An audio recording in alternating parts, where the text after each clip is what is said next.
Y recién lo contábamos en los títulos. Turquía ahora sube los aranceles de productos norteamericanos. Si ustedes recuerdan, la semana pasada, cuando empezó a devaluarse otra vez nuestro peso, se decía que uno de los motivos era que la lira turca se había devaluado mucho. Y como los inversores en el mundo son miedosos, eso pasa siempre, pasó y pasará, bueno, automáticamente empiezan a devaluarse las monedas de todos los países emergentes. Por supuesto que la nuestra se devalúa más que el resto, que es un tema más económico. Para conocer el contexto internacional, invitamos a Martín Shapiro, que es analista justamente de estos temas. Gracias por estar con nosotros. Yo recién, exagerando un poco, decía que la globalización hace que uno... A ver, está el lado bueno, que es que la serie en Netflix se estrena en Estados Unidos y a la semana está acá. Globalización, genial. Pero de golpe se devaluó la lira turca y a nosotros nos termina aumentando los 100 gramos de salame en el chino. También por la globalización. Efecto mariposa mediante, ¿no? No es tan directo, pero pasa eso, ¿no? La globalización tiene estas cosas. Tiene estas cosas, sí, efectivamente aumenta bastante la interdependencia y bueno, siendo momentos en los cuales el personaje político más importante del mundo globalizado, probablemente, por lo menos uno de los, que es el presidente de los Estados Unidos, toma medidas comerciales nacionalistas, pues vamos a un mundo más volátil, ¿no? Claro. Y tenemos tal vez más frecuencia en estos episodios de contagio. Claro, sí, ya venían anticipando muchos analistas como vos que si asumía Donald Trump iba a empezar con el proteccionismo, esto de subir los aranceles a todos los productos que entren a Estados Unidos, pero claro, el resto de los países iba a empezar a hacer lo mismo. Y el proteccionismo para países como el nuestro no está bueno. Por lo menos el proteccionismo de los otros seguramente no. Claro. A veces el nuestro podemos discutirlo más. Pero... Es la doble vara, ¿no? Claro. Claro, es cierto. Pero sí, efectivamente es un problema sistémico que en este caso en particular, que es el de Turquía, se mezcla con un problema político estructural y una coyuntural en la relación con Estados Unidos. Nos contás porque los economistas últimamente están hablando mucho acerca de la lira turca, ¿no? Que cuentan que justamente la devaluación de la lira turca hace como una suerte de efecto dominó que se devalúen muchas monedas, entre otras la nuestra, que se devalúa más por temas más económicos. Pero, ¿nos haces el resumen de cuál es el problema entre Estados Unidos y Turquía por el cual se devalúa esa moneda? Sí. Hay que decir igual que la lira turca venía depreciándose a un precio, a un ritmo moderado, corto, Ok. digo, pero venía depreciándose, estaba sometida a algunas presiones desde el mercado internacional. Ajá. Y lo que hizo este conflicto fue exacerbar y acelerar el ritmo de depreciación. De hecho, tal vez se les haya ido mucho la mano porque cuando vemos hoy, ayer, se está recuperando un poquito. Claro. Pero digo, tuvo una depreciación muy, muy abrupta a partir del conflicto con Estados Unidos. Dicho esto, el problema puntual por el cual está generándose este conflicto es por la detención de un ciudadano norteamericano, pastor evangélico, que conducía una comunidad pequeña, cristiana. Turquía es 98% musulmana. Él conducía una pequeña comunidad cristiana en Izmir, que es una ciudad costera cerca de Grecia, y que fue detenido.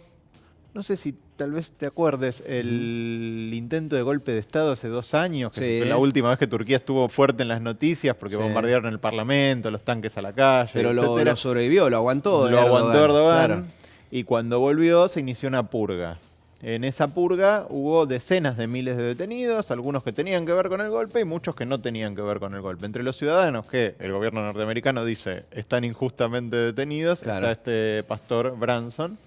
Y Estados Unidos venía pidiendo por este hombre, en medio de otros conflictos que también tiene con Turquía, y Turquía seguía sin liberarlo.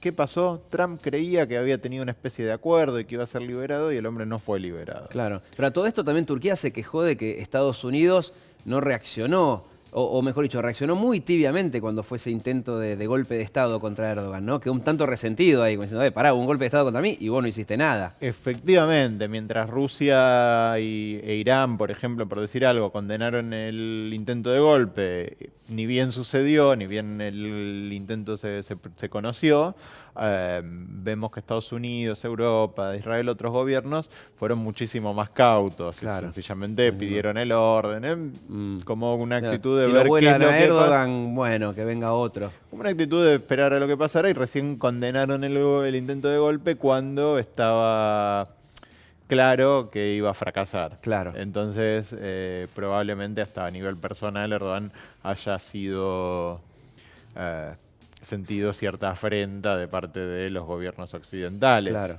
Y Creo empezó a amigarse un poquito más con Rusia, Turquía, en este tiempo. No sé si amigarse es el término, pero sé que no sé si le va a ciertamente comprar hubo armas. un y- acercamiento. un acercamiento. Hay algunas cuestiones que condicionan más allá del caso puntual del pastor de forma mucho más estructural la relación. Recordemos, Turquía es miembro de la OTAN, que es la alianza militar de los Estados Unidos, y últimamente se acercó a Rusia y lo más grueso que pasó es que tuvo una compra de un sistema antimisiles avanzado ruso. Claro. El problema de este sistema es que no es interoperable con los sistemas de OTAN y que por algunas compras, porque Turquía es muy activo, comprador de equipamiento bélico, por el vecindario en el que se encuentra, por sus propias tradiciones, por muchos motivos, el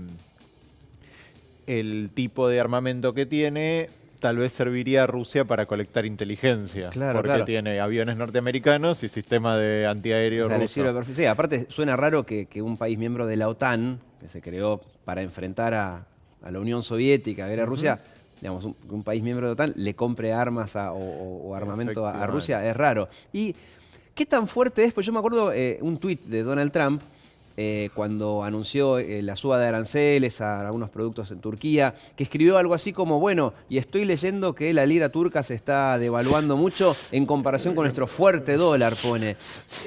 ¿Es así? Estados Unidos dice, bueno, a tal país le voy a provocar problemas económicos y se los provoca. Bueno, creo que Trump está haciendo, además de gestionar el conflicto puntual con Turquía, que además recordemos un pastor evangélico, esto te remite mucho a las bases que pueden ir a votar a Trump en noviembre hay elecciones y la cierto. narrativa de un enfrentamiento con un dictador islamista. Claro. Como narrativa es una Le narrativa sirve. muy efectiva.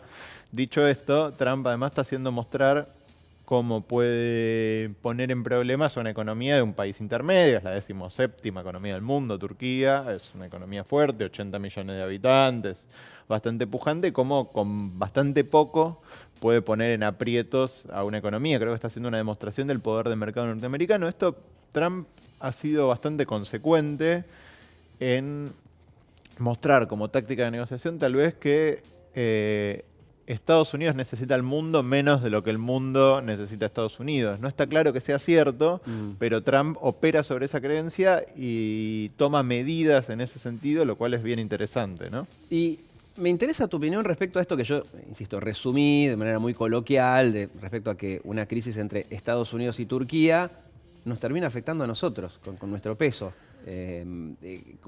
¿Qué tan globalizado está el mundo en términos económicos para que una crisis en un país que suena tan lejano nos termine afectando a nosotros? Más allá de la parte económica, ¿no? Que siempre hay analistas que dicen que como está todo un tanto atado con alambre, es una crisis pequeña y bueno, genera más problemas que si era más fuerte. Pero eso es aparte. ¿Por qué se produce esto a nivel globalización? Bueno, a ver, efectivamente Argentina está muy expuesta a la volatilidad del mundo. Había un índice de economías expuestas a volatilidades, a cambios de condiciones, y la 1, la más expuesta era Turquía, la 2 era Argentina en este ranking que Claro, se yo dije hacía. atado con alambre, pero está bien. Índice de volatilidad suena un poco más exacto. Pero lo cierto es que comparte además Turquía algunos problemas con Argentina, como el déficit grande de cuenta corriente, que es básicamente importa mucho más de lo que exporta y por lo tanto depende de los capitales extranjeros. Ajá. Pero un problema en una economía emergente importante, y Turquía es una economía emergente importante, genera retiro de capitales de otras economías emergentes. Las economías emergentes que más dependen de los capitales, obviamente se ven más afectadas. Argentina, primero que ninguna, porque después de Turquía es la más dependiente de acuerdo Claro. a esto. ¿Cuál es el punto y qué es lo que tal vez cuesta separar en este mundo globalizado y con los mercados miedosos, como les dicen? Me parece que es cuáles son los problemas de estructura económica detrás del problema de la lira y cuáles son los problemas políticos, porque obviamente el problema con Donald Trump podría resolverse mañana. Entonces, y además que Erdogan tenga un problema con Donald Trump no debería tener que ver demasiado con la Argentina. Claro. Creo que los capitales no son muy buenos estimando este tipo de cosas y sencillamente se cubren por las dudas. Después, por supuesto, hay muchas cosas que tienen que ver con la interconexión, pero en el caso turco eso no serviría para explicar que pase algo en la Argentina. Creo que es a veces alguna mala evaluación de las diferencias entre lo estructural económico y lo coyuntural político, ¿verdad? Claro, claro. Es decir que está bien decir que se dio una suerte de tormenta perfecta desde el punto de vista de los argentinos, ¿no? Que justo se peleen Donald Trump con el presidente turco y que justo la economía turca sea bastante parecida a la nuestra. En algunas vulnerabilidades sí, eso es complicado, y en un contexto en el cual, como decía Trump, our very strong dollar, Sí. el dólar se está fortaleciendo frente a otras monedas por subas de las tasas de interés de la Reserva Federal, que eso también nos perjudica a nosotros. Entonces, en un contexto en el cual se toman medidas que fortalecen el valor del dólar, se toman medidas que tienen que ver con suba de tasas y por lo tanto afectan a los emergentes, y vemos que encima uno de los emergentes tiene su moneda cerca del colapso, ahora se ha estabilizado un poco, pero hace 2 días, el lunes, eso no era para nada claro que fuera a suceder así. Bueno, claro, efectivamente los países vulnerables como el nuestro se ven en aprietos. Qué suerte para la desgracia, decía Pepito Marrone. Gracias, Martín, Por favor. por todo esto.